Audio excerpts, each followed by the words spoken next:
இயேசு கிறிஸ்துவின் நாமத்தினாலே இந்த பிரேயர் செஷனுக்கு கூடி வந்திருக்கிற உங்கள் அனைவரையும் அன்போடு கூட நான் வாழ்த்துகிறேன்.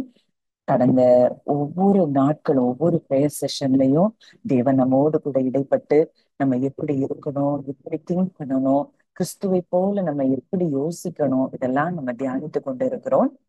இந்த நாள்ல கூட ஒரு மிகப்பெரிய ஒரு சத்தியத்தை நம்ம ஆவியானவருடைய உதவியினோடு நம்ம கற்றுக்கொள்ள போகிறோம். நிச்சயமாய் நீங்க யாரெல்லாம் இத முழு மனதோடு இந்த வார்த்தைகளை நீங்க உட்கொள்றீங்களோ வாழ்க்கையில கண்டிப்பா மாற்றங்கள் நடக்கும், அற்புதங்கள் நடக்குங்கிறதுல சந்தேகமே இல்லை.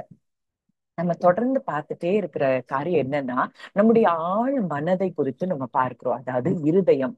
வேதத்துல அடிக்கடியாய் பல இடங்கள்ல இயேசுவும் சரி, நம்ம பழைய ஏற்பாட்டிலயும் சரி, இருதயத்தை குறித்து சொல்லப்பட்டுட்டே இருக்கு. இருதயத்துல என்ன இருக்கு, இருதயத்துல இருக்கிறது தான் வாய் பேசும். இந்த இருதயம் அப்படிங்கிறது என்ன அப்படின்னா, நம்முடைய ஆழ் மனதை குறிக்கிறதா இருக்குது. இப்ப இந்த ஆழ் மனதுல எதெல்லாம் ஸ்டோர் ஆகும் அப்படின்னா, ஒரு ரிப்பீட்டடா நம்ம வாழ்க்கையில நடக்கிற காரியங்கள் அது என்ன ஆகும்னா நம்முடைய ஆழ் மனதுல ஸ்டோர் ஆயிரும். இப்போ ஏதோ ஒரு ஒரு சூழ்நிலை உங்களுக்கு ஒரு ஏதோ ஒரு சின்ன ஒரு கனவு கண்டிருக்கலாம்.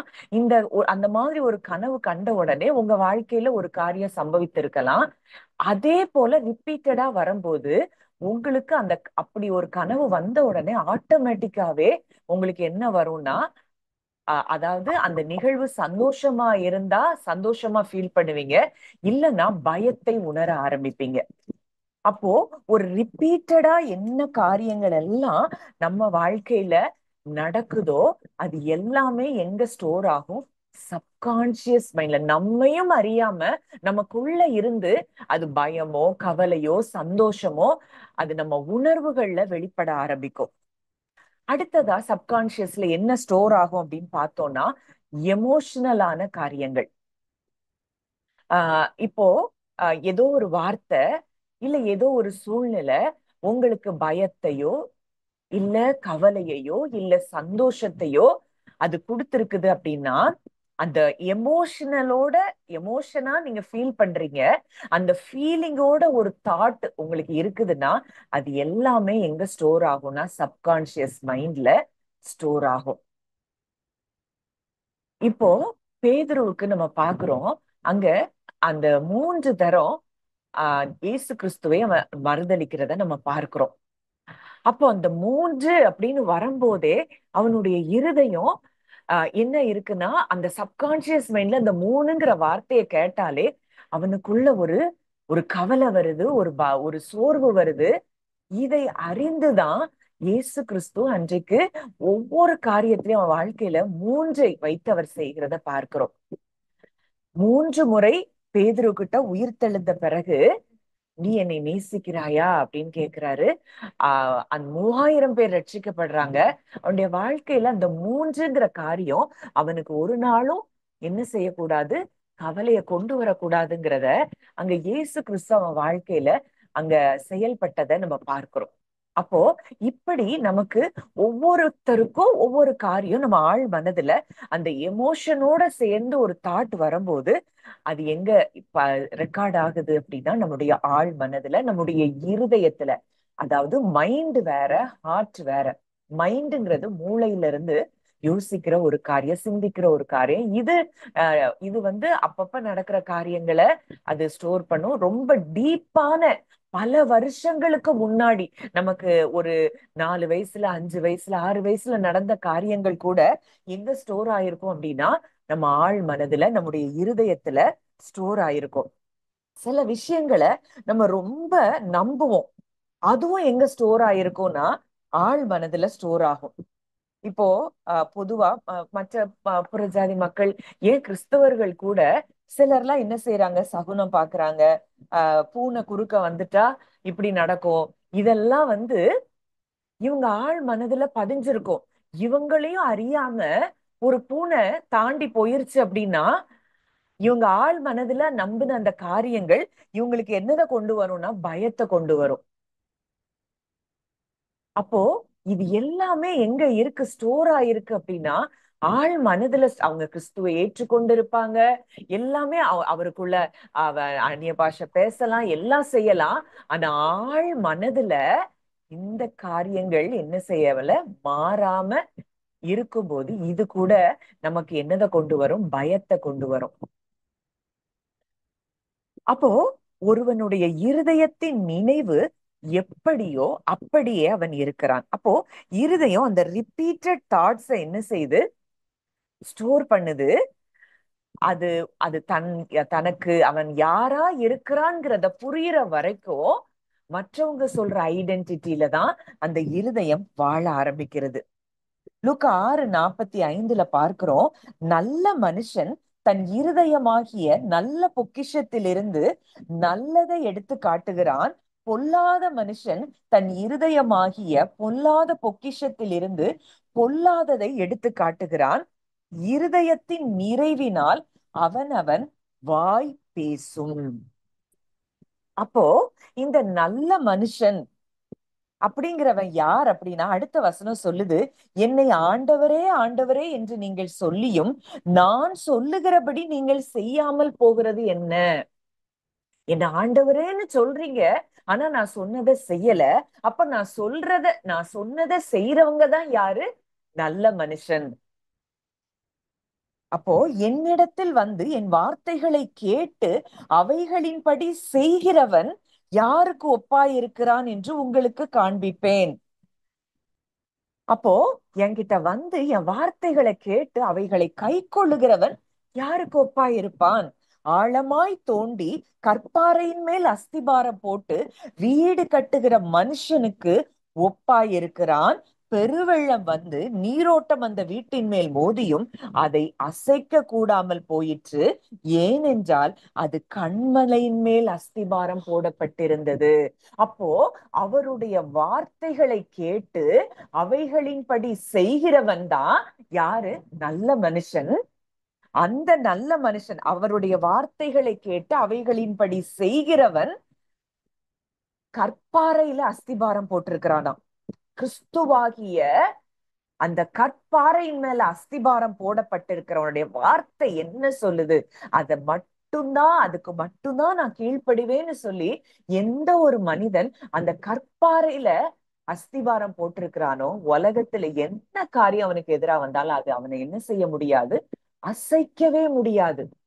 தாவீது இப்படித்தான் தன் தேவனுடைய வார்த்தைகள் மேல, தேவனுடைய உடன்படிக்கையின் மேல அவனுடைய இருதயத்தை என்ன செஞ்சிருந்தான்? அஸ்திபாரம் இட்டு இருந்தான். அதனாலதான் எவ்வளவு பெரிய கோலியாத் வந்தப்ப கூட அவனுடைய அவனை எதுவும் அசைக்க முடியல. அவனை ஒரு சாதாரணமா அவனை என்ன செய்யறான்? மேற்கொள்ளுகிறத நம்ம பார்க்கிறோம். அப்போ அவருடைய வார்த்தைகளை இருதயத்தில் வைத்து அதை தியானித்து அந்த வார்த்தையின்படி செவி கொடுத்து அந்த வார்த்தையின்படி விசுவாசிக்கிற மனிதனே யாராம்? நல்ல மனுஷன். அவனுடைய இருதயத்தில இருந்து என்னதான் புறப்படும்? நல்ல காரியங்கள் தான் புறப்படும். தன் இருதயமாகிய நல்ல அவன் அவன் ஆழ் மனதுல என்ன பதிஞ்சிருக்கும் அப்படின்னா, தேவன் யார், அவர் எப்படிப்பட்டவர், அவருடைய வார்த்தைக்கு அவர் எவ்வளவு உண்மை உள்ளவர், அவருடைய வாக்குத்தத்தங்கள் எல்லாம் இன்னைக்கு எனக்கு இருக்குது அப்படின்னு சொல்லி அந்த அன்புலையும் அவருடைய வாக்குத்தத்தங்கள்லையும் அவன் நிலைத்திருப்பான். அவன் வீட்டை அவனுடைய வாழ்க்கையில எதுவும் என்ன செய்ய முடியாது? அசைக்க முடியாது. ஆனா அப்படி என் வார்த்தைகளை கேட்டும் அவைகளின்படி செய்யாதவனோ அஸ்திபாரம் இல்லாமல் மண்ணின் மேல் வீடு கட்டினவனுக்கு ஒப்பாயிருக்கிறான். ஒரு சாதாரண நீரோட்டம் வந்த உடனே அது என்ன செஞ்சிருச்சு? விழுந்து முழுவதும் அழிஞ்சு போகுது. அப்போ இன்றைக்கு அவருடைய வார்த்தைகள் அவர் எப்படி இருக்கிறார், அவருடைய வார்த்தை எப்படிப்பட்டது, இதைதான் நம்ம ஒவ்வொரு வாரமும் நம்ம தியானிச்சுட்டே இருக்கிறோம். இன்றைக்கு நம்ம யாரா இருக்கிறோம், நம்முடைய ஐடென்டிட்டி என்ன, இதை யாரெல்லாம் ஏற்றுக்கொண்டு ஆழமாய் விசுவாசிக்கிறீர்களோ அவங்க ஒவ்வொருத்தருடைய வாழ்க்கையிலையும் என்ன வந்தாலும் அவன் என்ன செய்ய மாட்டான்? நீதிமானோ சிங்கத்தை போல தைரியமா இருப்பான். துர்ச்செய்தியை கேட்கிறதினால் அவன் பயப்படான். அவன் இருதயம் கர்த்தரை நம்பி திடனாயிருக்கும். அப்போ இந்த இடத்துக்கு நம்ம ஆழ் மனது வர்றதுக்கு நம்ம என்ன செய்யணும் அப்படிங்கறதெல்லாம் குறிச்சு கூட நம்ம தியானித்து பார்ப்போம். எபிரேயர் 10வது அதிகாரம் 16வது வசனம் சொல்லுது. நான் வாசிக்கிறேன். எபிரேயர் 10வது அதிகாரம் 16வது வசனம். அந்த நாட்களுக்கு பின் நான் அவர்களோடே பண்ணும் உடன்படிக்கையாவது, நான் என்னுடைய பிரமாணங்களை அவர்களுடைய இருதயங்களில் வைத்து அவைகளை அவர்களுடைய மனதில் எழுதுவேன் என்று கர்த்தர் சொல்லுகிறார் என்பதை உரைத்த பின்பு. அப்போ ஆண்டவர் என்ன என்ன விரும்புறார் அப்படின்னா, நம்ம ஆழ் மனதுல அவருடைய வார்த்தை என்ன செய்யணும்? ஸ்டோர் பண்ணப்படணும். அவருடைய வார்த்தை என்ன செய்யணும்? எழுதப்படணும். மேலோட்டமா நம்ம எண்ணங்கள்ல இல்ல, நம்முடைய இருதயத்துல அவருடைய வார்த்தைகள் எழுதப்படணுங்கிறத தேவன் விரும்புகிறார். ஏன்னா இந்த இருதயத்துல அவருடைய வார்த்தை இருந்தாதான் நம்ம வாழ்க்கையில ஜெயமுள்ளவர்களாய் வாழ முடியும். அப்போ அவருடைய பிரமாணங்களை நம்முடைய இருதயத்துல அவர் வைத்திருக்கிறார். இன்றைக்கு நமக்கு புது இருதயம், புதிய ஆவிதான் நமக்கு கிறிஸ்துவை ஏற்றுக்கொண்டவர்களுக்கு கொடுக்கப்பட்டிருக்கிறது. ஆனா இதை நாம் அறியாதவர்களாய் நம்ம முதல் ஆதாமுக்குள்ள இருந்து அவனுடைய எண்ணங்களையே நம்ம சிந்தித்து கொண்டிருக்கிறதுனால இன்னும் இந்த இருதயத்துல ஆழ் மனதுல தேவன் என்ன எழுதி இருக்கிறார், அவருடைய வார்த்தை என்னங்கிறதுல இருந்து நம்ம என்ன செய்யல, இன்னும் வாழ ஆரம்பிக்காததுனாலதான் பல தோல்விகளுக்குள்ள நம்ம இருந்துட்டு இருக்கிறோம். அப்போ கர்த்தர் இன்றைக்கு நம்ம ஒவ்வொரு கூடயும் பேசுற வார்த்தை என்னன்னா, அவருடைய வார்த்தை நம் இருதயத்தில் எழுதப்பட வேண்டும். அப்போ அதுக்கு என்ன செய்யணும்? அவருடைய வார்த்தை நமக்கு புதிய இருதயம், புதிய ஆவி கொடுத்துட்டாரு. அப்போ அந்த புதிய இருதயம், புதிய ஆவியில நம்ம செயல்படணும்னா நம்ம பழைய மனுஷனை என்ன செய்யணும்? களைந்து போடணும். பழைய மனுஷனுக்குரிய செய்கைகளை களைந்து போடணும்னு சொல்லி தேவன் நமக்கு கற்றுக் கொடுக்கிறார். நம்ம பழைய மனுஷன் சிலுவையில அறையப்பட்டிருக்கிறான். ரோமர் 6:6 நீங்க வாசித்து பாத்தீங்கன்னா தெரியும். நான் கிறிஸ்துவுடனே கூட சிலுவையில் அறையப்பட்டோம். நம்ம என்ன செஞ்சிட்டோம்? அவர் கூட மரித்து அவர் கூட உயிரோட எழும்பிட்டோம் அப்படின்னா இன்னைக்கு இந்த உலகம் சொல்லுகிற எந்த ஐடென்டிட்டியும் நமக்குரியது அல்ல. நம்மை குறித்து தேவன் என்ன சொல்லுகிறார், அதுதான் நம்முடைய ஐடென்டிட்டியா இருக்கு. அவர் நம்மளை பார்த்து சொல்லுகிற ஒரு காரியம், நீ என்னுடைய பிள்ளை. அப்போ இந்த உலகத்தை படைத்தவருக்கு பிள்ளை, பூமியும் அதன் நிறைவும் கர்த்தருடையது. அப்போ அவருக்கு பிள்ளையாய் நம்ம இருப்போம் அப்படின்னா நமக்கு இன்னைக்கு வாழ்க்கையில எதுல குறைவுகள்ல நம்ம வாழ முடியும்? உபாகமம் 11:18 ஒரு வசனம் இருக்குது, நான் வாசிக்கிறேன். உபாகமம் 11:18.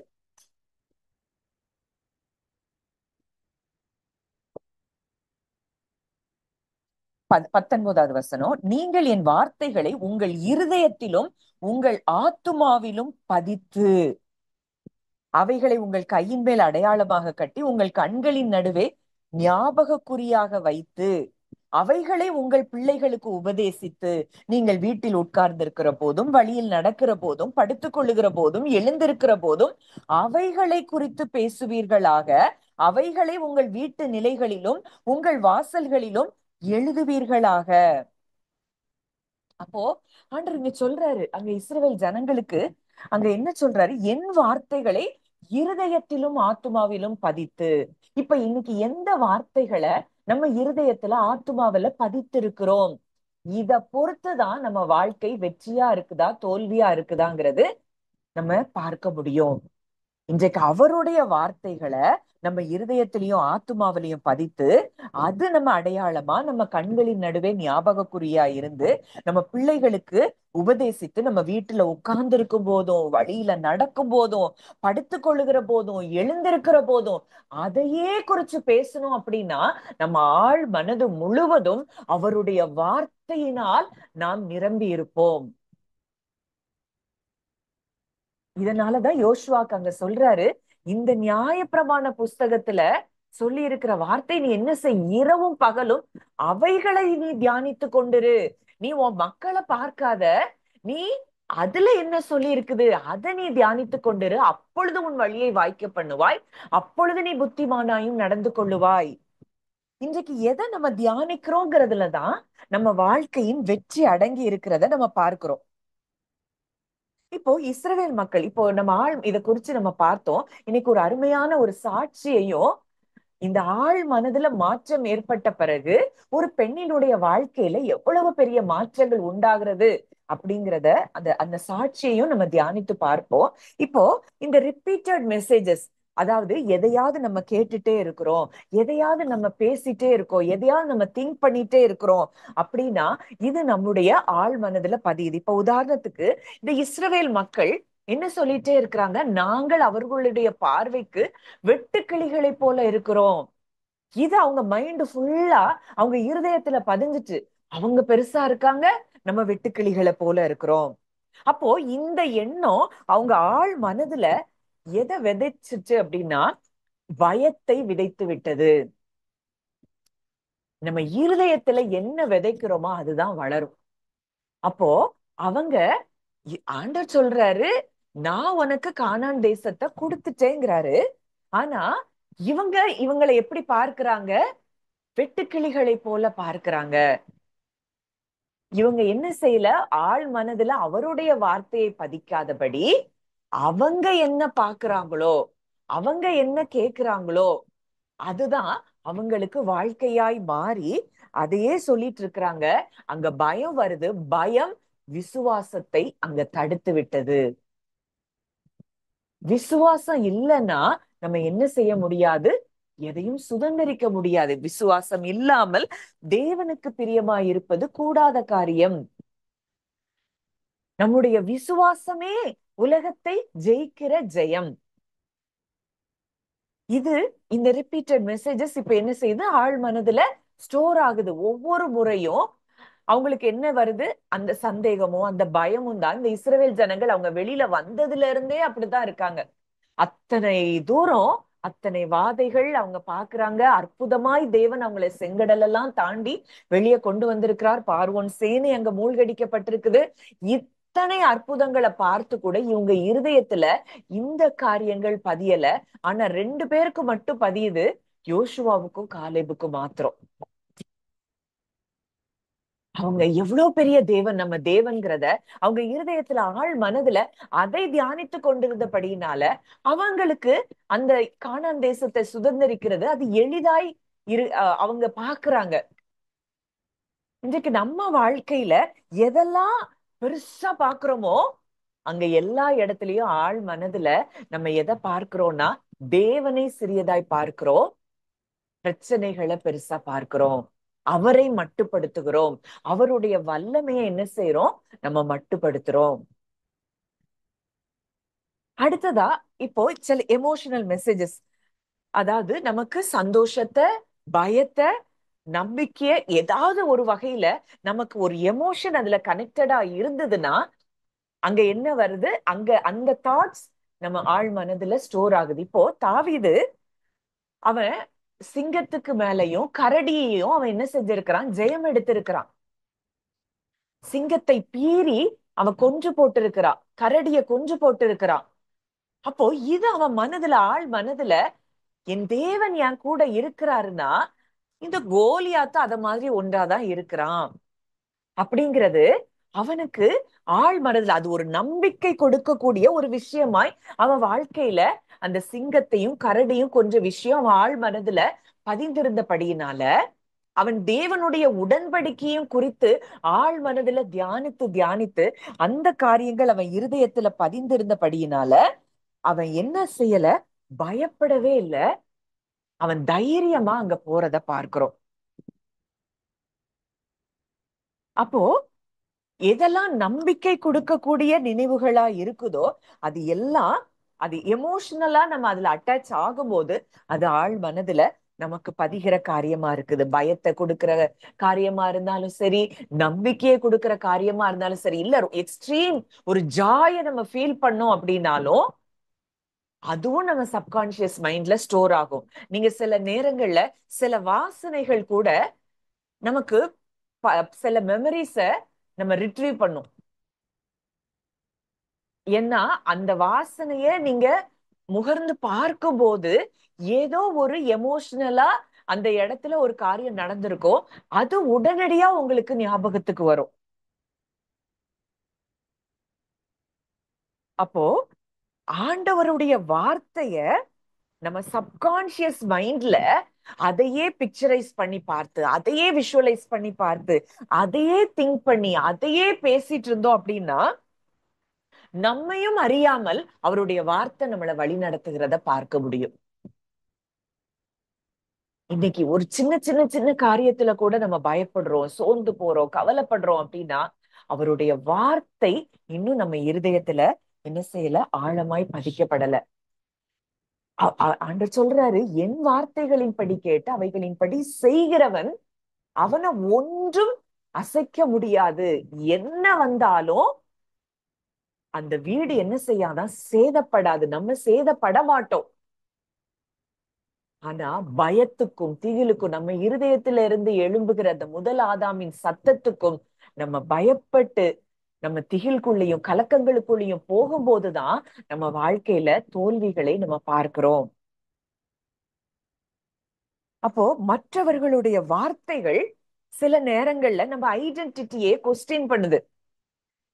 அதையும் நம்ம ஆள் மனது ரெக்கார்ட் பண்ணி வைக்குது. இப்போ கிதியோன் அங்க ஆண்டவர் சந்திக்கிறார், மீதியானியர்ட்ட இருந்து இஸ்ரவேலரை ரட்சிக்கும்படியா கிதியோனை தேவன் சந்திக்க வரும்போது அங்க கிதியோன் சொல்றான், நான் என் தகப்பன் வீட்டில் எல்லாரிலும் சிறியவன்.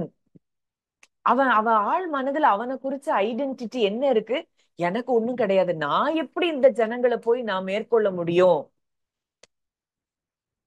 இன்றைக்கு நம்ம பல வேளைகள்ல அப்படிதான் நம்மளை குறிச்சு சிந்திச்சுட்டு இருக்கிறோம். ஆண்டவர் சொல்றாரு, நீ எனக்கு பிள்ளை, நீங்கள் நீங்கள் தேவர்களா இருக்கிறீர்கள் என்று எழுதப்பட்டது அறியீர்களான்னு இயேசு கிறிஸ்து சொல்றாரு. அப்போ நமக்கு அவ்வளவு பவரை தேவன் கொடுத்திருக்கிறாரு. இன்றைக்கு அவருடைய ராஜ்யமே இன்றைக்கு நமக்குள்ள இருக்குது. ஆனா இந்த கிதியோனை போலதான் நம்மளும் என்ன செய்யறோம், இது எப்படி நடக்குமோ, இது எனக்கு நடக்குமா, இத தேவன் செய்வாரா, எனக்கு அந்த ஞானம் இல்லையே, எனக்கு இந்த திறமை இல்லையே, இப்படியெல்லாம் நம்மளை குறிச்சு நாமே பல வேளைகள்ல இன்ஃபீரியரா என்ன செய்யறோம், திங்க் பண்ணிட்டு இருக்கிறோம். ஆனா தேவன் அங்க கிதியோனுடைய எண்ணத்தை என்ன செய்யறாரு, அவர் மாற்றுகிறார், அதை ரீப்ரோகிராம் பண்றாரு. என்ன பண்றாரு? பராக்கிரமசாலியே. அங்க நியாயாதிபதிகள் 6வது அதிகாரத்துல அங்க தேவன் அவன் ஒரு ஐடென்டிட்டி அவனை குறிச்சு வச்சிருக்கிறான். ஆனா தேவன் அவனை எப்படி பார்க்கிறார்? கர்த்தருடைய தூதனானவர் அவனுக்கு தரிசனமாகி, பராக்கிரமசாலியே, கர்த்தர் உன்னோடே இருக்கிறார் என்றார். அவனுடைய ஐடென்டிட்டியை முதல்ல என்ன செய்ய வேண்டியது இருக்கு? மாற்ற வேண்டியது இருக்கு. அந்த இஸ்ரவேல் மக்களை மீட்டெடுக்கிறதற்கு, ரட்சிக்கிறதற்கு, மீதியானியரை மேற்கொள்ளுகிறதற்கு முதல்ல அவனுடைய ஐடென்டிட்டி சேஞ்ச் ஆக வேண்டியிருக்கு. அவன் ஆழ் மனதுல அவனை குறித்து அவன் என்ன எண்ணிக்கொண்டிருக்கிறான், அது மாறினாதான் அவன் அந்த யுத்தத்துல ஜெயிக்க முடியும். அப்போ இன்றைக்கு நம்முடைய ஐடென்டிட்டியும் என்ன செய்ய வேண்டியது இருக்கு? மாற வேண்டியது இருக்கு. நம்ம யார்? உன்னதமான தேவனுக்கு பிள்ளைகளாய் இருக்கிறோம். அவன் சொல்றான், கிதியோன், என் குடும்பம் ரொம்ப சின்னது, என் அப்பா வீட்டுல நான் எல்லார்லயும் சின்னவன். அதற்கு கர்த்தர் சொல்றாரு, நான் உன் கூட இருப்பேன், ஒரே மனுஷனை முறியடிப்பது போல நீ மீதியானியரை முறியடிப்பாய். அவனை பலப்படுத்திட்டே இருக்கிறார் ஆண்டவர். அப்போ இந்த வார்த்தைகள் இப்படி பலப்படுத்துகிற தேவனுடைய வார்த்தைகளை நம்ம ஆழ் மனதுல வச்சு அதை நம்ம தியானித்து கொண்டிருப்போம் அப்படின்னா நம்ம வாழ்க்கையில பயங்களுக்கு இடமில்லை. அப்போ இன்னைக்கு இத குறித்து ஒரு அற்புதமான ஒரு சாட்சிய நம்ம பார்க்க போகிறோம். என்ன என்ன இந்த காரியம், இந்த சாட்சி ரொம்ப என்னைய டச் பண்ணுது. பண்ண ஒரு சாட்சியா இருக்கு. இந்த ஆழ் மனதுல மாற்றங்கள் ஏற்பட்ட பிறகு ஒரு பெண்ணினுடைய வாழ்க்கையில எவ்வளவு மாற்றங்கள் உண்டானது. இது ஆக்சுவலா ஒரு வெளிநாட்டுல நடந்த சம்பவம். ஒரு தேவ மனிதர், அந்த தேவ மனிதர் கிட்ட அந்த பெண், அந்த லேடினுடைய பேர் வந்து மார்கரெட். அந்த பெண்மணிக்கு வயது 35. அவளுக்கு சமீபத்துல தான் டைவர்ஸ் ஆகி ஒரு 2 பிள்ளைகள் ஆஹ் இருக்கிறாங்க. கணவன் அவளை விட்டு சென்று விட்டார். அப்போ அவளுடைய வேலையும் 3 மாசத்துக்கு, அவ அவ அந்த தேவ மனிதரை சந்திக்கிறதுக்கு ஒரு 3 மாசத்துக்கு முன்னாடி அவளுடைய வேலையும் போயிருச்சு. அப்போ அவளுடைய நிலைமை ரொம்ப பரிதாபமான நிலைமையில அவளுடைய அப்பார்ட்மெண்ட்ல அவளுக்கு வாடகை கட்ட முடியாம அந்த அப்பார்ட்மெண்ட்ல இருந்து அவளை காலி பண்ண சொல்றாங்க. அந்த சூழ்நிலையில அவளுடைய பேங்க் அக்கவுண்ட்ல இருந்த மொத்தம் அவளுடைய அமௌண்ட் என்னன்னா ஒரு $17 தான் அவள்கிட்ட இருக்குது. அப்போ அவளுக்கு, அதாவது இதெல்லாம் அவளுக்கு பிராக்டிக்கலா ஒரு ப்ராப்ளமா அவளுக்கு இருக்குது. அவளை அழுத்தி கொண்டிருக்கிற காரியமா இருக்குது. இது எல்லாத்தையும் விட அவ என்ன ஃபீல் பண்ணிட்டு இருந்தா அப்படின்னா, தேவன் தன்னை கைவிட்டு விட்டார். இந்த மார்கரெட் எப்படிப்பட்ட ஒரு பெண்மணியானா, நல்ல ஒரு, எப்பவும் ஆலயத்துக்கு போகிற ஒரு பெண், ஃபெய்த்ஃபுல்லா அவளுடைய வாழ்க்கை முழுவதும் அவ சண்டே ஸ்கூல்ல டீச் பண்ண ஒரு மகள் தான். சர்ச் ஆக்டிவிட்டீஸ்ல ரொம்ப இன்வால்வ்டா இருந்த மகள் தான். எல்லாமே அவளுக்கு முடிஞ்சத தேவனிடத்திலிருந்து தேவ தயவை பெற்றுக்கொள்றதுக்கு அவளால முடிஞ்ச எல்லாத்தையும் அவ செய்திருக்கிறா. ஆனா கூட அவளுடைய வாழ்க்கையில ஒரு மோசமான ஒரு சூழ்நிலைக்குள்ள அவள் தள்ளப்பட்டத அவ அந்த தேவ மனிதர்கிட்ட அவ எக்ஸ்பிளைன் பண்றா. அப்போ அந்த தேவ மனிதர்கிட்ட சொல்லும் போது அவ சொல்றா, நான் என்னுடைய வாழ்க்கையில மிகவும் மோசமான கட்டத்துல நான் இருக்கிறேன். நான் தினந்தோறும் மாசக்கணக்கா நான் ஜெபிக்கிறேன். நான் தேவனிடத்துல கெஞ்சுறேன். எனக்கு பணம் வேணும், எனக்கு ஒரு வேலை வேணும். என்னுடைய அந்த கணவர், என்னை விட்டு சென்ற கணவர் தன்னுடைய பிள்ளைகளுடைய வாழ்க்கைக்கு உதவி செய்யணும். நான் எவ்வளவோ, நான் உண்மையான கிறிஸ்தவளா தான் நான் இருந்திருக்கிறேன்.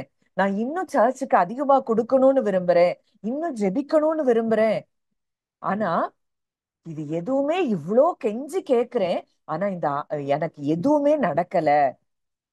என்னைய தேவன் என் சத்தத்தை கேட்கவும் இல்ல, என்னைய கேர் பண்ணவும் இல்ல. அவர் என்னைய பனிஷ் பண்றாருன்னு நான் நினைக்கிறேன் அப்படின்னு சொல்லி அவள் தன்னுடைய நிலையை அங்க சொல்லுகிறத நம்ம பார்க்கிறோம். அப்போ அந்த தேவ மனிதர் அவளை பார்த்துட்டே இருக்கிறாரு. அப்போ அவ பார்த்துட்டே இருக்கிறப்போ அவருக்கு ஒண்ணு ஆழமா அவர் அறிந்து கொண்டார்.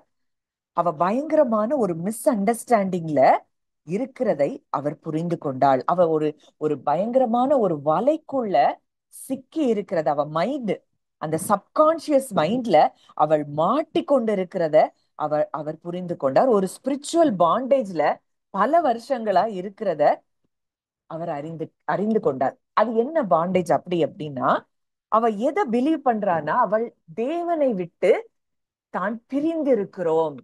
தேவன் எங்கேயோ இருக்கிறாரு, நம்ம எங்கேயோ இருக்கிறோம். அப்போ தேவனை அவ கன்வின்ஸ் பண்ணி அவர் ஹெல்ப் பண்ணணும்னு அவ கெஞ்சி கேட்டு, அப்படிதான் அவர் தன்னைய பிளெஸ் பண்ணுவாரு. தான் அந்த பிளெஸிங்ஸ ரிசீவ் பண்றதுக்கு தகுதியானவள் அல்ல அப்படிங்கிறத, அப்படிங்கிறது போல அவள் என்ன செய்றா, தன்னை உணர்ந்து கொண்டிருக்கிறாள். அப்போ அந்த தேவ மனிதர் சொன்னாரு, நான் சொல்றேன் மார்கரெட், நீ உன்னுடைய ஜெபங்கள் எல்லாத்துக்கும் ஆண்டவர் தேவன் ஏற்கனவே பதில் கொடுத்துட்டாருங்கிறத நீ நம்புறியா அப்படின்னு சொல்லி அவர் கேக்குறாரு. அப்போ அவளுக்கு ரொம்ப ஆச்சரியமா இருக்கு அந்த கேள்வி. அப்போ எப்படி இது சாத்தியம்? நான் இத்தனை மாதங்களா ஜெபம் பண்ணிட்டு இருக்கிறேன், எனக்கு ஒரு பதிலும் இல்ல. ஆனா எப்படி தேவன் என் ஜெபங்களுக்கு பதில் கொடுத்துட்டாருன்னு நீங்க சொல்றீங்க அப்படின்னு அவ கேக்குறா. என் என் வாழ்க்கைய பாருங்க, எனக்கு அவர் பதில் கொடுத்திருந்தாருன்னா எனக்கு பணம் வந்திருக்கணுமே, எனக்கு வேலை வந்திருக்கணுமே, என் பிள்ளைகளுக்கு ஒரு பாதுகாப்பு வந்திருக்கணுமே, என்னுடைய கணவர் அந்த ரெஸ்பான்சிபிலிட்டி அவர் எடுத்திருக்கணுமே. அப்படின்னு சொல்லி அவ அந்த தேவ மனிதர்ட்ட அவ சொல்றா. அப்போ அவர் சொல்றாரு, ஒரு சிச்சுவேஷன்ல நீ ப்ரேயர் பண்ற அப்படின்னா நீ எதுல ஃபோக்கஸ் பண்ற அப்படின்னு கேக்குறாரு. அப்போ அவ சொல்றா, நான் எனக்கு என்ன தேவையோ அத ஃபோக்கஸ் பண்றேன். நான் தேவன் கிட்ட என்னுடைய பில்ஸ பே பண்றது எப்படி, என்னுடைய ப்ராப்ளத்தை பத்தி, என்னுடைய பயங்களை பத்தி, என்னுடைய இந்த சூழ்நிலைகள் எனக்கு இதை நீங்க சரி பண்ணி தரணும்னு சொல்லி நான் என்ன செய்யறேன், தேவனிடத்துல கேட்கிறேன் அப்படின்னு சொல்லி அங்க அவ சொல்றா. அப்போ எப்படி நிலைமை இவ்வளோ டெஸ்பரேட் திங்ஸா இருக்கு, ஹோப்லெஸ்ஸா இருக்கு, நான் எவ்வளவு பயந்துட்டு இருக்கிறேன், இதெல்லாம் எனக்கு எப்ப மாறும்னு தெரியலையே அப்படின்னு சொல்லி நான் சொல்றேன் அப்படின்னு அவ சொல்றா. அப்போ அவர் கேக்குறாரு, நீ அந்த பில்ஸ பத்தி நினைக்கும் போது, நீ கெட்ட வேண்டிய உன்னுடைய பில்ல பத்தி எல்லாம் நினைக்கும் போது நீ எப்படி ஃபீல் பண்ற? அப்ப அவ சொல்றா, நான் கவலையா, ஒரீடா நான் என்ன செய்யறேன், இருக்கிறேன், ஆங்ஷியஸா இருக்கிறேன், ஐ எம் ஒரீடு அப்படின்னு அவ சொல்றா. எனக்கு பல நேரங்கள்ல எனக்கு தூக்கமே, அதை நினைக்கும் போது எனக்கு தூக்கமே வரல. அப்போ என் பிள்ளைகளை பார்க்கும்போது என் பிள்ளைங்களுடைய நிலைமை என்ன ஆகுமோன்னு சொல்லி நான் ரொம்ப பயந்து போய் இருக்கிறேன். அப்படித்தான் நான் என் ஜெபத்திலையும் நான் ஃபீல் பண்றேன். எனக்கு சில நேரங்கள்ல உடைஞ்சு போய் அழுறேன். I feel so helpless. நான் உதவியற்றவளா என்னை நான் உணர்கிறேன் அப்படின்னு சொல்லி அவர் சொல்றா. அப்ப அவர் சொல்றாரு, அப்போ நான் ஒரு வெளியேற பெற்ற ஒரு சத்தியத்தை நான் உனக்கு சொல்லி தரேன். உன்னுடைய ஆழ் மனது, உன்னுடைய சப்கான்சியஸ் மைண்ட் தான் இன்னைக்கு உலகத்துல இருக்கிற மிகப்பெரிய ஒரு ஃபெய்த்ஃபுல் சர்வன்ட். அதுதான் உனக்கு என்ன செய்யும், வேலை செய்கிற சர்வன்டா இருக்குது. நம்ம நூற்றுக்கு அதிபதி அங்க சொல்றான் இயேசுவின் இடத்துல வந்து, நீங்க ஒரு வார்த்தைய சொன்னா போதும். அங்க அவன் சொல்றான், நான் ஒரு வார்த்தையை சொன்னா என் வேலைக்காரனை இதை செய்யன்னு சொன்னா செய்யறான், இங்க போன்னு சொன்னா போறான், வான்னு சொன்னா வர்றான். அதே போல நீங்க ஒரு வார்த்தை சொன்னா போதும், என் பிள்ளை பிழைப்பான். அவ ஆள் மனதுல அந்த நூற்றுக்கு அதிபதி ஒன்றை விசுவாசிக்கிறான். இந்த கிறிஸ்து, இவர் வாயிலிருந்து புறப்படுகிற வார்த்தை என் வேலைக்காரனை பிழைக்க வைக்கும் அப்படிங்கிறது ஆள் மனதுல இருந்து அவனுக்கு நம்பிக்கையா இருக்குது. அவனுக்கு கொஞ்சம் கூட என்ன வரல, சந்தேகம் வரல. இவர் ஒரு வார்த்தை சொன்னா போதும். அப்பதான் ஆண்டவர் சொல்றாரு, இப்படிப்பட்ட விசுவாசத்தை இஸ்ரவேலருக்குள்ளேயும் நான் பார்க்கல.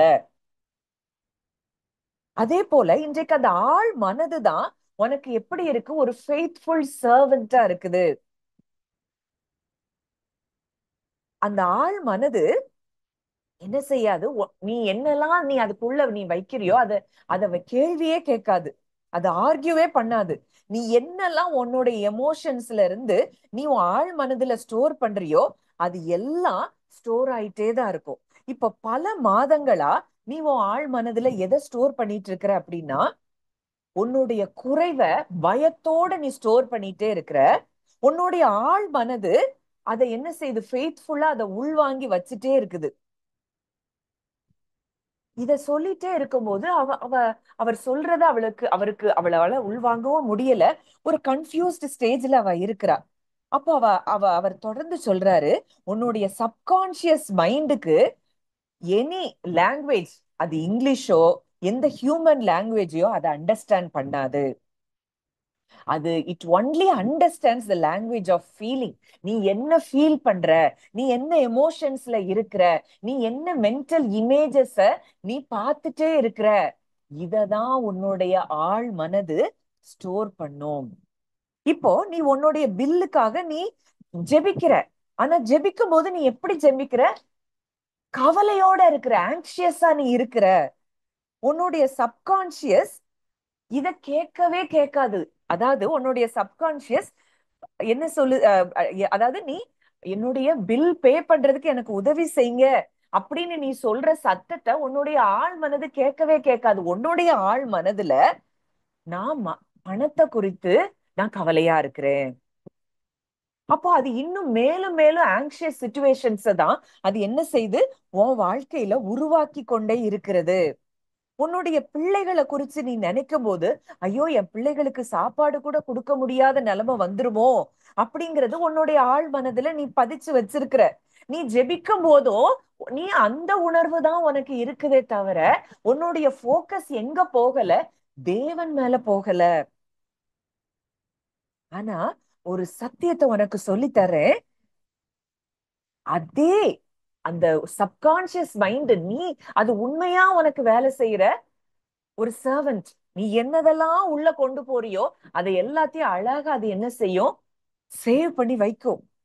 ஆனா ஒரு உண்மை என்ன அப்படின்னா, இந்த ஆள் மனதுல தான் தேவனுடைய ராஜ்யமும் செயல்பட்டு கொண்டிருக்கிறது. நீ அதுல இன்ஃபைனைட் பவர் உன்னுடைய இருதயத்துல தேவன் கொடுத்திருக்கிறார். தேவனுடைய ராஜ்யம் உங்களிடத்தில் வந்திருக்கிறதே அப்படின்னு சொல்லி இயேசு சொல்றார். அப்படின்னா அங்க அவ்வளவு பவரை உனக்குள்ளேயே தேவன் வைத்திருக்கிறார். அப்போ இதுல கேள்வி என்ன அப்படின்னா, தேவன் எனக்கு பதில் தருவாராங்கிறது இல்ல. ஆனா நீ எப்படி ஜெபிக்கிற, நீ எதற்காக ஜெபிக்கிற அப்படின்னு அவர் கேட்க கேட்கதான் அவளுக்கு கொஞ்சம் கொஞ்சமா புரிய ஆரம்பிக்கிறா. ஆனா இன்னும் சில காரியங்கள் அவளுக்கு இன்னும் பூரணமா புரியல. அவர் ஒரு ஒரு எக்ஸாம்பிள் அங்க சொல்றாரு. அதாவது நம்ம காணக்கூடாத உலகத்துல அத்தனை பாசிபிலிட்டிஸ் தேவன் வைத்திருக்கிறார். He is the God of infinite possibilities. நமக்கு என்ன தேவையோ அது எல்லாமே எங்க இருக்குன்னா காணக்கூடாத உலகத்துல இருக்குது. அந்த காணக்கூடாத உலகத்துல உனக்குன்னு அவர் ஒரு பெர்ஃபெக்ட் ஜாப அவர் ஏற்கனவே அவர் ஆயத்தப்படுத்தி இருக்கிறார். அங்க பெர்ஃபெக்ட் சொல்யூஷன் உன்னுடைய பினான்சியல் காரியங்கள்ல அவர் வைத்திருக்கிறார்.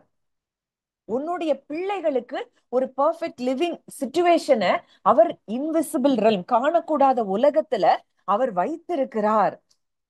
அவர் காட்ஸ் ஸ்டோர் ஹவுஸ்ல எல்லாமே இருக்கு. அதுதான் நம்ம பார்க்கிறோம். கர்த்தரை தேடுகிறவர்களுக்கும் ஒரு நன்மையும் குறைவுபடாது. என் தேவன் தம்முடைய மகிமையின் ஐஸ்வர்யத்தின்படி உங்கள் குறைவுகளை எல்லாம் கிறிஸ்து இயேசுவுக்குள் மகிமையிலே நிறைவாக்குவார். நமக்கு குறைவுங்கிறதே நமக்கு என்ன கிடையாது? கிடையாது. இல்ல, நம்ம லைஃப்ல கிடையாது. அப்போ இதை எப்படி நம்ம ஆக்சஸ் பண்ண முடியும்? அவ கேக்குறா. அப்போ அவர் சொல்றாரு, இப்போ நம்ம எஃப்எம் ரேடியோலாம் நம்ம பார்க்கிறோம். எந்த ரேடியோ ஸ்டேஷனுக்கு நம்ம டியூன் பண்றோமோ அந்த ரேடியோ ஸ்டேஷன்ல அந்த வேவ்ஸ் நம்ம என்ன செய்யும்? அந்த அந்த நம்ம டியூன் பண்ணதுக்கு ஏத்தாப்புல அந்த எஃப்எம் தான் நமக்கு என்ன செய்யும்? கேட்கும். ஒருவேளை அது மியூசிக், எத்தனையோ எஃப்எம் இது இருக்கு, சேனல்ஸ் இருக்கு. அது ஒண்ணு நியூஸ், ஒண்ணுல நியூஸை டெலிகாஸ்ட் பண்ணுவாங்க, ஒண்ணுல மியூசிக் இருக்கும், ஒண்ணுல டாக் ஷோஸ் இருக்கும். ஆனா எந்த ரேடியோ ஸ்டேஷனுக்கு நீ டியூன் பண்றியோ அதுதான் நீ கேட்க முடியும். அப்போ நீ ஒரு அழகான மியூசிக்க நீ கேட்கணும் அப்படின்னா நீ ஒரு நியூஸ் சேனல்ல டியூன் பண்ணி வச்சுட்டு நீ மியூசிக்க கேட்கணும்னா முடியாது. அப்போ நீ சந்தோஷமான விஷயங்களை, குட் நியூஸ் நீ கேட்கணும் அப்படின்னா எப்பவுமே இப்ப நியூஸ்ல நம்ம பாக்குறோம், முக்காவாசி நியூஸ் எப்படிதான் இருக்கு? கெடுதலான கேடான நியூஸ தான் நம்ம கேட்கிறோம். அதை நீ டியூன் பண்ணி வச்சுட்டு நல்ல நியூஸ நான் கேட்கணும் அப்படின்னா நீ கேட்க முடியாது. இப்போ உன்னுடைய கான்சியஸ், உன்னுடைய ஆழ் மனதும் இப்படித்தான் ஒரு ரிசீவர், ரேடியோ ரிசீவர் மாதிரி இருக்குது.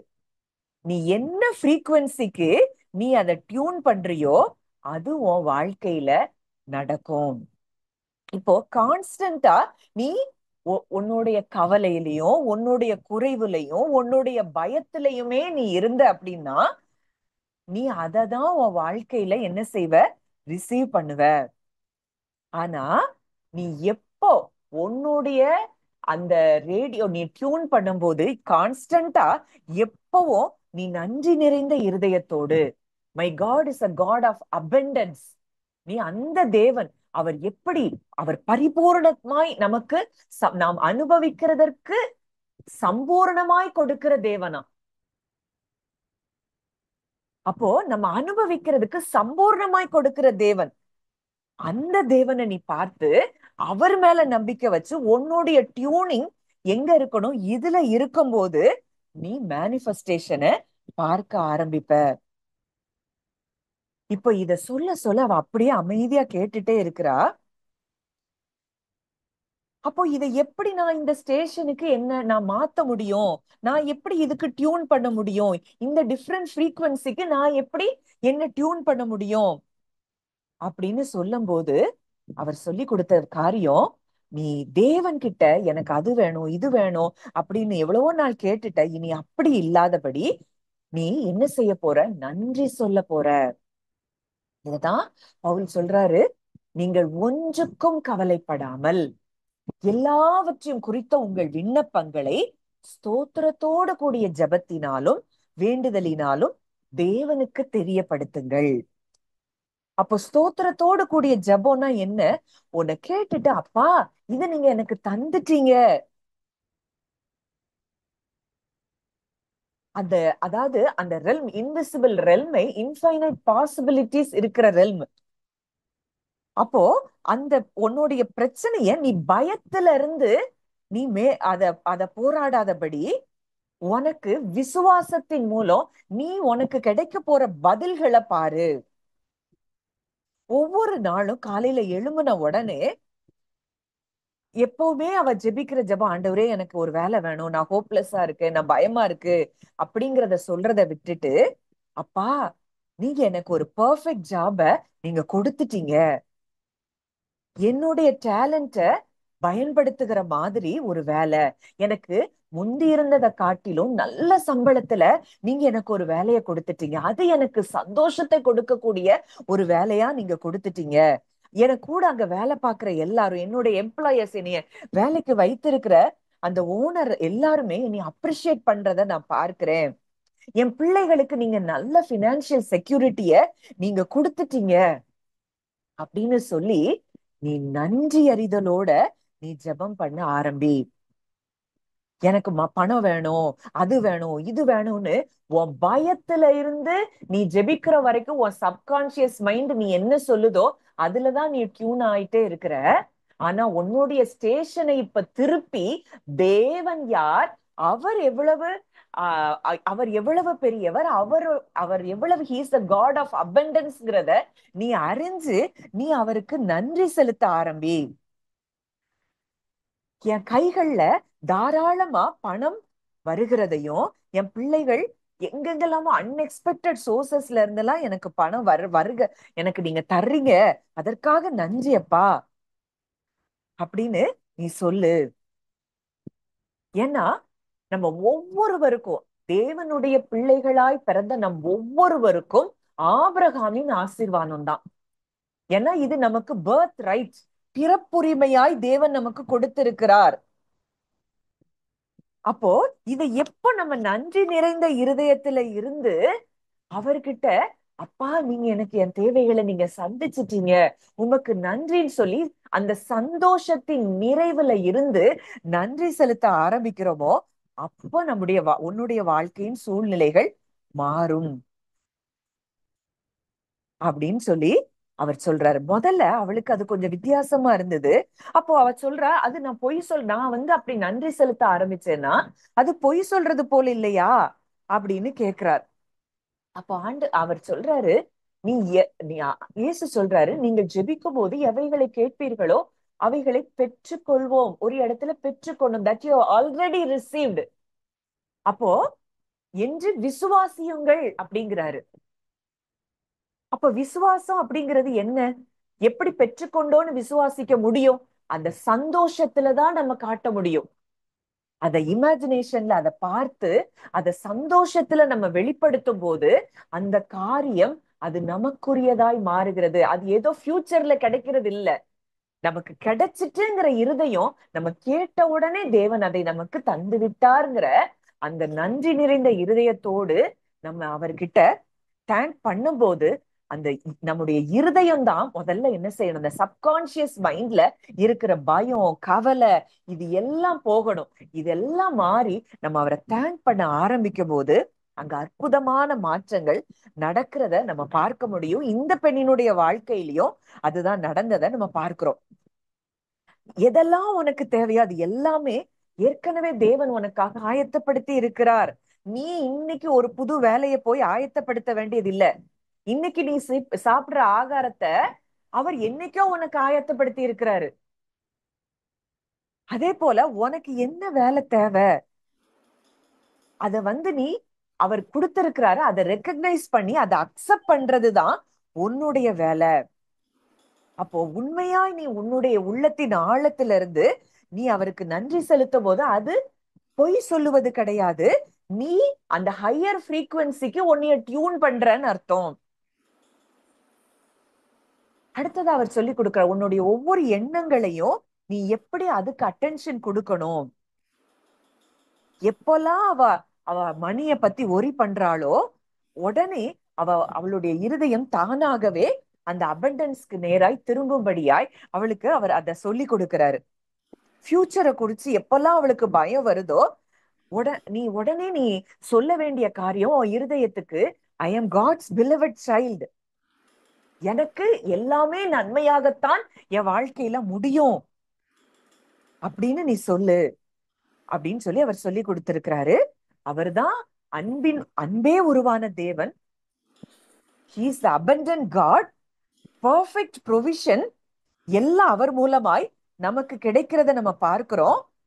அவருடைய நம்ம கான்சியஸ்னஸ் முழுவதுமாய் இதுல டியூன் ஆகி இருக்கணும். அப்போ நம்முடைய தாட்ஸ் அண்ட் ஃபீலிங்ஸ் இந்த பிரின்சிபிள்ல நம்ம அலைனா இருக்கும் போது நம்ம தேவன் நமக்கு பதில் தரணும்னு வெயிட் பண்ண வேண்டியதே இல்லை. அந்த ஆன்சரே அது ஆட்டோமேட்டிக்கா நமக்கு நடக்கிற காரியமா இருக்குது. ஃபர்ஸ்ட் வீக்ல மார்கரெட் நோட்டீஸ் பண்ணது என்ன அப்படின்னா, அவ இருதயத்துல முதல்ல ஒரு சமாதானத்தையும் நம்பிக்கையையும் அவ உணருகிறத அவளாலேயே அதை ஃபீல் பண்ண முடிஞ்சது. அந்த கான்ஸ்டன்டா அவளுக்கு இருந்த அந்த ஆங்ஸைட்டி அது அப்படியே சப்சைட் ஆகி ஒரு ஒரு கான்ஃபிடன்ஸ், குவைட் கான்ஃபிடன்ஸ் அவளுக்கு என்ன செய்து உண்டாகுது. அடுத்த 2 வாரங்களுக்குள்ள ஒரு ஒரு ஒரு பெரிய காரியம் அவ வாழ்க்கையில நடக்குது. அவ கூட வேலை பார்த்த ஒரு படித்த ஒரு அவளுடைய ஃப்ரெண்டு திடீர்னு அவளை குறிச்சு திங்க் பண்ணி அந்த ஃப்ரெண்டு அப்பதான் ஒரு கம்பெனில ஒரு ப்ரமோஷன் ஆகி ஒரு மேனேஜ்மெண்ட் பொசிஷன்ல அந்த பெண் வந்திருக்கிறா. அது ஒரு க்ரோயிங் கம்பெனி, வளர்ந்து கொண்டிருக்கிற ஒரு கம்பெனி. அந்த அந்த இடத்துக்கு இந்த மார்கரெட் போல ஒரு திறமையுள்ள, நல்ல ஸ்கில் உள்ள, ஒரு எக்ஸ்பீரியன்ஸ் உள்ள வேலைக்கு ஆள் தேவை அப்படிங்கிறத அந்த ஃப்ரெண்டு ஃபீல் பண்ணி இவளுக்கு கால் பண்ணி கூப்பிடுறாங்க. இந்த வேலையில இவ ஏற்கனவே பார்த்த வேலையை விட 30% அதிகமான சேலரி, அதுல ஏகப்பட்ட பெனிஃபிட்ஸும் அங்க இருக்கிறத நம்ம பார்க்கிறோம். அங்க அவ அந்த கலிக் என்ன செய்யறா, உனக்கு இவ்வளவு சம்பளம், இவ்வளவு பெனிஃபிட்ஸ் எல்லாம் இதுல இருக்குன்னு சொல்லும் போது இவளால அதை நம்பவே முடியல.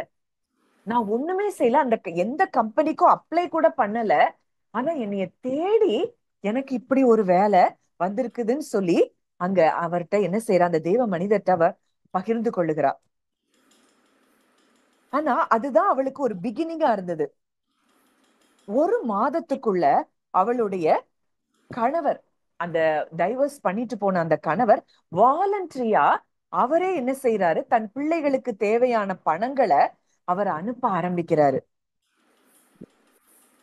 அப்போ அவருக்கு எங்க இருந்து வந்திருக்குதுன்னா, ஒரு அன்எக்ஸ்பெக்டடா எங்கேயோ ஒரு அவருக்கு வர வேண்டிய பணங்கள், சொத்து ஏதோ ஒண்ணு கிடைச்சு அந்த பிள்ளைகளுக்கு தேவையான காரியங்கள் எல்லாத்தையும் அவர் அங்க என்ன செய்யறாரு, அவளுக்கு அனுப்புறாரு.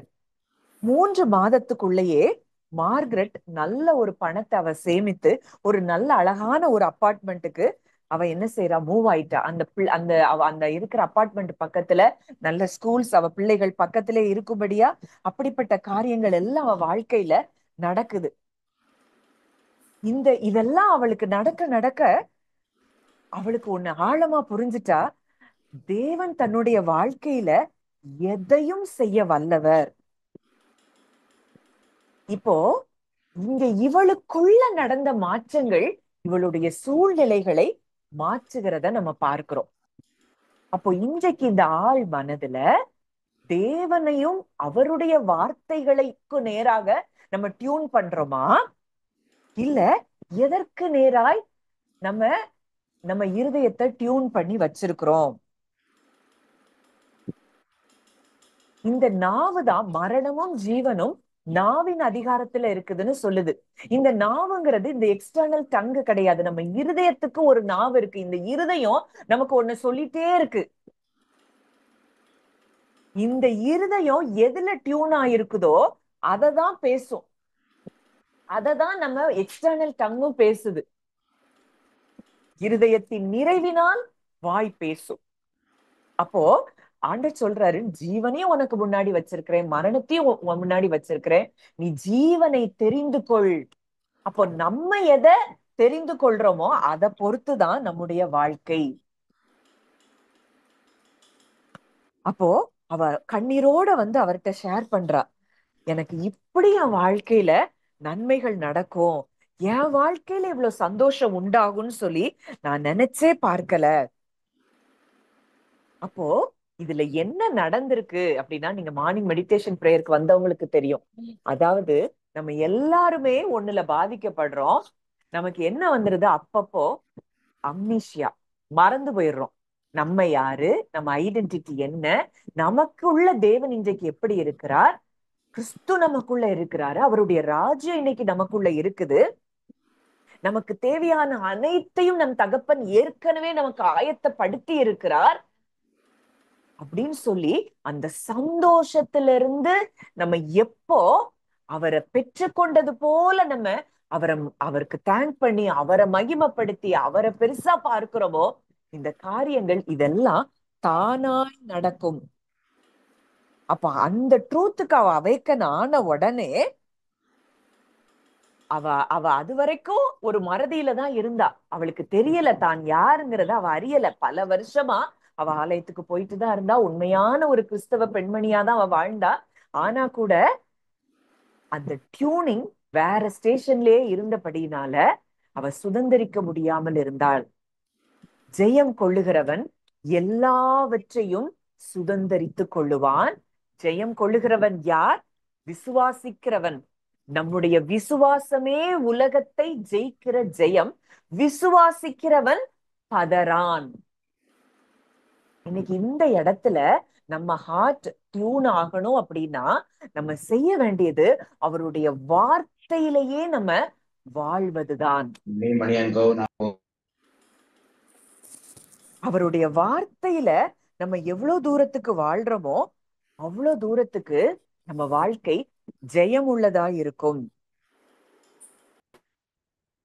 அப்போ இப்படிப்பட்ட ஒரு வாழ்க்கையை தான் நமக்கும் வச்சிருக்கிறார். இன்னைக்கு நீங்க இங்க வந்திருக்கிற நீங்க எந்தெந்த காரியத்தை குறிச்சு கவலைப்பட்டுட்டு இருந்தாலும், உங்க சரீரத்துல இருக்கிற பலவீனமோ, இல்ல பொருளாதார குறைபாடுகளோ, இல்ல என்ன காரியமோ, என்ன உறவுகள்ல பிரச்சனைகளா, இல்ல குழந்தைக்காக நீங்க ஜெபித்து கொண்டு இருக்கிறீங்களா, எந்த காரியமா இருந்தாலும் அதை தேவன் உங்களுக்காக ஏற்கனவே கொடுத்து விட்டார்.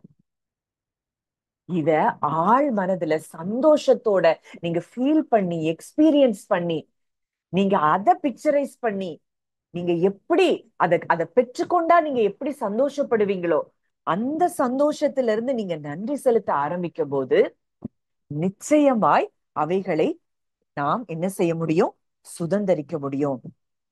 அந்த விசுவாசிக்கிறவங்களுக்கு எப்படி இருக்குமா, அததான் நம்ம பார்க்கிறோம் ரோமர்ல. பரிசுத்தாவியின் பலத்தினாலே நமக்கு நம்பிக்கை பெருகும்படிக்கு நம்பிக்கையின் தேவன் விசுவாசத்தினால் உண்டாகும் எல்லாவித சந்தோஷத்தினாலும் சமாதானத்தினாலும் உங்களை நிரப்புவாராக. இந்த விசுவாசத்துல நம்ம நிரம்பும் போது நமக்குள்ள சந்தோஷம் இருக்கும், சமாதானம் இருக்கும். இந்த சந்தோஷமும் சமாதானமும் இல்லாமல் ஜெபிக்கிற ஜெபங்களுக்கு தான் அங்க பல சமயங்கள்ல நம்ம அதற்கு பதில்களை பெற்றுக்கொள்ளாமல் இருக்கிறோம். இந்த விசுவாசத்துல இருக்கிறவங்க அந்த எபிரேயர் 11 வாசித்து பார்க்கும்போது என்னெல்லாம் எதை வேணாலும் விசுவாசிக்கிறவன் பெற்றுக்கொள்ளுவான். இன்னைக்கு நம்ம எதை விசுவாசிக்கிறோம்? இதனாலதான் ஆண்டவர் பல இடங்கள்ல இருதயத்தை குறிச்சு அவர் சொல்லிட்டே இருக்கிறாரு. இருதயத்தில் விசுவாசித்தால், உன் இருதயத்துல சந்தேகப்படாம விசுவாசிச்சா நீ சொன்னபடி ஆகும். உன் முழு இருதயத்தோடு கர்த்தரில் நம்பிக்கையாயிரு. அப்போ இந்த இருதயம் அப்படிங்கிறது மிக முக்கியமான ஒரு காரியம். அதனாலதான் நீதிமொழிகள்ல பார்க்கிறோம், எல்லா காவலோடும் உன் இருதயத்தை காத்துக்கொள், அதினின்று ஜீவ ஊற்று புறப்படும். இந்த இருதயத்தை நம்ம காத்து கொள்ளாம இத வேற வேற ஸ்டேஷனுக்கெல்லாம் டியூன் பண்ணிட்டே இருக்கிறோம் அப்படின்னா நிச்சயமாய் நமக்கு அந்த தோல்விகளுக்குள்ளதான் நம்ம இருப்போம். ஏன் பயம் வருது? நம்ம பிரச்சனைய பெருசா பார்த்து தேவனை சிறிதாய் பார்க்கிறோம், அவரை மட்டுப்படுத்துறோம். இந்த நாள்ல தேவன் இந்த காரியத்தை நம்ம ஆள் மனதுல பதித்திருக்கிறார்னா, இத இந்த இந்த செய்தியை நீங்க மறுபடியும் மறுபடியும் கேளுங்க. நிச்சயமாய் உங்க ஆள் மனதுல சில காரியங்களை ஒவ்வொரு இடத்துலயும் ஒவ்வொரு நேரம் நீங்க கேட்கும் போது ஒரு வெளிச்சம் உண்டாகும். எப்படி இந்த மார்கரெட் ஒரு பெரிய டெஸ்டிமனியை ஷேர் பண்ணாலோ, அதே போல இங்க வந்திருக்கிற நீங்க ஒவ்வொருத்தரும் சாட்சிகளை ஷேர் பண்ணணும். அதுதான் என்னுடைய ஜெபம், என்னுடைய விருப்பம், தேவனுடைய விருப்பமும் அதுதான். அப்போ இவ்வளோ பெரிய தேவனை நம்ம பெற்றிருக்கிறோம், இன்றைக்கு அவருக்கு பிள்ளையா இருக்கிறோம். சொல்றாரு, பிள்ளையே நான் உனக்கு கொடுத்திருக்கிறேனே, நான் எதை உனக்கு செய்யாம இருப்பேன்? இந்த அப்பா நமக்கு எதை தராம இருப்பாரு? எதை குறிச்சும் கவலைப்படாதன்னு சொல்றாரு. நாளைக்காக கவலைப்படாதிருங்கள். எதை குறிச்சும் கவலைப்படாதீங்கன்னு வேதத்துல ஏன் சொல்லிட்டே இருக்கிறார்னா, இன்னைக்கு நமக்கு நம்ம அப்பா யாருங்கிறது நம்ம அறியாதபடியினாலதான் கவலை. நம்ம அப்பா யாருன்னு அறியல அப்படின்னு அந்த இடத்துல நம்ம இருதயம் இருக்குது அப்படின்னாலே நம்ம அவர் வார்த்தையில நம்ம என்ன செய்யல, நிலைத்திருக்கல. அவர் வார்த்தையின்படி நம்ம என்ன செய்யல, செயல்படல. இதுக்கு அவருடைய வார்த்தையை மட்டுமே நம்ம தியானித்து அவரை மட்டுமே பெருசா பார்த்து சூழ்நிலைகளுக்கு இடம் கொடாதபடி, பயங்களுக்கு இடம் கொடாதபடி, என் தேவன் என் குடும்பத்தை பாதுகாக்கிறார், என் தேவன் என்னை சுற்றிலும் அக்கினி மதிலா இருக்கிறார், என் தேவன் இரவும் பகலும் எங்க மேல கண்ணோக்கமா இருக்கிறார், ஆபிரகாமின் ஆசீர்வாதங்கள் எனக்கும் என் சந்ததிகளுக்கும் நிச்சயமா இருக்கிறதுங்கிறத நீங்க உணர்வு பூர்வமாய் அறிந்து அவருக்கு நன்றி செலுத்த ஆரம்பிக்கும் போது இந்த காரியங்கள் எல்லாம் உங்க வாழ்க்கையில நடக்கிறத நீங்களும் சாட்சி கொடுப்பீர்கள். நிச்சயமா அந்த வார்த்தை உங்க ஒவ்வொருவரோடு கூட இடைப்பட்டிருக்கும்னு சொல்லி நான் நம்புறேன். கர்த்தர் உங்க ஒவ்வொருவரையும் அந்த ஆழ் மனதுல இருதயத்துல அவருடைய வார்த்தையினால நிரப்பி அவரை பெரிதாய் பார்க்கும்படியான சூழ்நிலைகளை தேவன் உருவாக்கும்படி நான் ஜெபிக்கிறேன். நான் பிளஸ் பண்றேன்.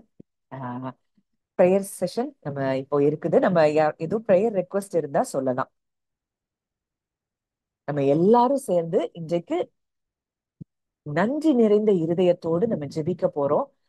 என்ன காரியமா இருந்தாலும் அதுல நிச்சயமாய் அற்புதங்கள் நடக்கிறத நம்ம பார்ப்போம். ப்ரேயர் ரெக்வஸ்ட் எதுவும் இருக்குதா?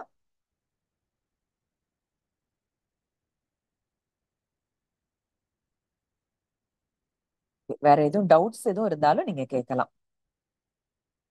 இந்த மெசேஜ்ல இதை எப்படி நம்ம பிராக்டிக்கலா நம்ம பண்றது அப்படின்னா, மெயினா இத நம்முடைய பிராக்டிஸ்ல தான் இருக்கு.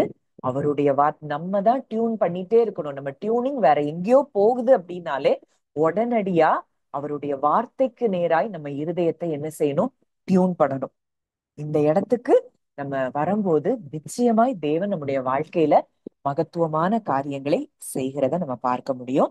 நம்ம ஜெபிக்கலாம். நல்ல தகப்பனே, நன்றியோடு உம்மை துதிக்கிறோம், ஸ்தோத்தரிக்கிறோம் அப்பா. தகப்பனே, இந்த நல்ல நேரத்திலும் கூட கர்த்தாவே அப்பா, நீர் எங்களோடு கூட இருக்கிறீங்க. எங்க ஆவியில நீங்க ஒன்றாய் கலந்திருக்கிறீங்கப்பா. இன்றைக்கு எங்களுக்கு காணக்கூடாத உலகத்துல எங்களுக்கு எதெல்லாம் குறைவுகளா இருக்குதோ அது எல்லாம் இன்விசிபிள் ரெம்ல நீங்க ஏற்கனவே அதை எங்களுக்கு சிருஷ்டித்திருக்கிறீங்கப்பா. ஒருவேளை அது எங்களுக்கு தேவையான ஞானமா இருக்கலாம். அதை இன்றைக்கு நாங்கள் சுதந்திரித்துக் கொள்ளுகிறோம்ப்பா. நீங்க எங்களுக்கு ஒவ்வொருத்தருக்கும் வேண்டிய வாழ்க்கையின் சூழ்நிலைகள்ல எந்த ஞானம் தேவையோ அந்த ஞானத்திலிருந்து செயல்படக்கூடிய ஒரு இருதயத்தை நீங்க எங்களுக்கு தந்திருக்கிறீங்க. அதற்காக நன்றி செலுத்துகிறோம் அப்பா. தகப்பனே, அப்பா, ஒவ்வொருவருக்கும் வேண்டிய பொருளாதார ஆசீர்வாதங்கள் அது ஆவியில நாங்க பெற்றிருக்கிறோம். ஆபிரகாம் ஆசீர்வாதங்கள் இன்றைக்கு உங்களுடைய பிள்ளைகளாகிய எங்களுக்குரியது தகப்பனே. அதை நாங்கள் சுதந்தரித்துக் கொள்ளுகிறோம். ஆபிரகாமின் ஒவ்வொரு ஆசீர்வாதத்தையும் நாங்க சுதந்தரித்துக் கொள்ளுகிறோம் அப்பா. நிச்சயமாகவே நான் உன்னை ஆசீர்வதிக்கவே ஆசீர்வதித்து உன்னை பெருகவே பெருக பண்ணுவேன் என்று சொன்ன ஆசீர்வாதம் இன்றைக்கு அது எங்களுக்குரியது. எங்க ஆள் மனதுல அந்த வார்த்தைய நாங்க வைக்கிறோம்ப்பா. எங்களை ஆசீர்வதித்து நீங்க பெருக பண்றீங்கப்பா. அதுக்காக நாங்க நன்றி செலுத்துறோம்ப்பா. நாங்க நீ ஆசீர்வாதமாய் இருப்பாய்ன்னு சொன்னீங்கப்பா. நாங்க அநேகருக்கு ஆசீர்வாதமாய் நிச்சயமாய் இருக்கிறத நாங்க பார்க்கிறோம். ஏன்னா இதெல்லாம் எங்களுக்கு சுதந்திரமாய் நீங்க கொடுத்திருக்கிறீங்கப்பா. அது போல சுகம் என்பது எங்களுக்கு பிறப்புரிமையா இருக்கு பா. Healing is our birth right. நாங்க உங்க தழும்புகளால நாங்க குணமாகிட்டோம்ப்பா. எந்தெந்த அவயவங்கள் எல்லாம் பலவீனப்பட்டு இருக்கிறதோ அந்த அவயவங்கள் எல்லாம் இன்றைக்கு எங்களுக்காக புதிதாக சிருஷ்டிக்கப்படுகிறதை எங்களுக்கும் எங்கள் குடும்பத்தில் உள்ள ஒவ்வொரு நபர்களுக்கும் புதிய அவயவங்கள் சிருஷ்டிக்கப்படுகிறதை நாங்கள் பார்க்கிறோம் அப்பா. புது அவயவங்களா எல்லாவற்றையும் நீங்க மாற்றீங்கப்பா. நன்றி செலுத்துகிறோம் ஆண்டவரே. உறவுகளுக்குள்ள நீங்க சந்தோஷத்தையும் சமாதானத்தையும் தான் நீங்க வச்சிருக்கிறீங்கப்பா. அப்பா, நாங்க கிறிஸ்துவுக்குள்ள ஆவியின்படி நடக்கிற எங்களுக்கு எங்க வாழ்க்கையில எங்க ரிலேஷன்ஷிப்ஸ்ல எங்களுடைய சரீரத்துல எங்களுடைய பொருளாதாரத்துல உங்க ஜீவனின் பிரமாணம் தான் செயல்படுகிறதுப்பா. நன்றி செலுத்துகிறோம். நன்றி செலுத்துகிறோம். எங்களுக்காக சிலுவையில் எல்லாவற்றையும் நீங்க முடிச்சிருக்கிறீங்கப்பா. எங்களுக்கு அத்தனை ஆசீர்வாதங்களையும் சாபங்களை உங்க மேல ஏற்றுக்கொண்டு ஆசீர்வாதங்கள் எல்லாவற்றையும் எங்களுக்கு நீங்க தந்திருக்கிறீங்கப்பா. என்னென்ன குறைவுகள் குழந்தை அது நீங்க ஏற்கனவே நீங்க கொடுத்துட்டீங்கப்பா. அந்த பிளெஸிங் எங்க பிள்ளைங்க பெற்றுக்கொள்றாங்கப்பா. நாங்க நன்றி செலுத்துறோம். அதை நாங்க பார்க்கிறோம். அப்படிப்பட்ட ஒவ்வொருவருடைய கைகளையும் குழந்தை இருக்கிறத நாங்க பார்க்கிறோம். நிச்சயமாக நீர் செய்து முடித்து விட்டீரப்பா. நன்றி செலுத்துகிறோம் தகப்பனே. வந்த ஒவ்வொருவருடைய இருதயத்திலையும் நீர் ஆழமாய் இடைப்பட்டு இருக்கிறீர். நன்றி செலுத்துகிறோம். இந்த சப்கான்சியஸ் மைண்ட்ல உங்க வார்த்தைக்கு நேராய் மாத்திரம் நாங்க டியூன் பண்ணி எப்பொழுது அந்த சந்தோஷத்திலேயே நாங்க களி கூர்ந்து மகிழ்ந்திருக்க தகப்பன் எங்களுக்கு கிருபை தருவீராக. உங்களுடைய அன்பின் கரங்களுக்குள்ள அப்பா உங்களை தாழ்த்தி ஒப்பு கொடுக்கிறோம். எங்களையும் எங்கள் குடும்பங்களையும் நீர் ஆசீர்வதித்து வர்த்திக்க பண்ணி பூமிக்கு உப்பாய் உலகத்திற்கு வெளிச்சமாய் எங்க ஒவ்வொருவரையும் நீ மாற்றி ஆசீர்வதிக்கிறதற்காக நன்றி செலுத்துகிறோம். கரங்களிலே எங்களை ஒப்பு கொடுக்கிறோம். கர்த்தர் ஆசீர்வதித்து வழி நடத்தும். இயேசுவின் மூலம் கேட்கிறோம் ஜீவனுள்ள நல்ல பிதாவே. ஆமென்.